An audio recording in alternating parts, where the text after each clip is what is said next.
So ngayon, asking po ako ng help sa Panginoon na bigyan niya ako ng mga tamang tao na makakasama ko po sa pinapagawa niya sa akin. Sa mundong punong-puno ng hindi magagandang balita, kailangan po natin bilang isang naniniwala sa Panginoon, bilang isang pinaranas ng Diyos sa atin yung pag-ibig niya, yung pagpapatawad niya. Maging part naman po tayo na magbabahagi o mag-share ng magandang balita. Nandito tayo para maging kalakasan ng iba, maging encourager para sa kanila, nasasabihin sa kanila na mahal sila ng Panginoon, na malalagpasan nila yung sitwasyon nila na yan sa buhay.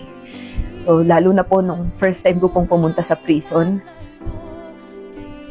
lalo po akong nahabag sa mga tao, lalo pong yung burden sa puso ko na kailangan talaga na may mag-share, lalo na yung mga Kristiyano, i-share yung pag-ibig ng Diyos sa marami. Kasi lalaki, babae po sa kulungan na yun, sobra po yung iyak nila na nakarinig sila ng mabuting balita na mayroong Diyos na mapagmahal, na mayroong Diyos na nagbibigay ng pag-asa, na mayroong pang pag-asa na mabago yung buhay nila, na mayroong Diyos na kaya silang patawarin sa kabila ng laki ng mga kasalanan nila.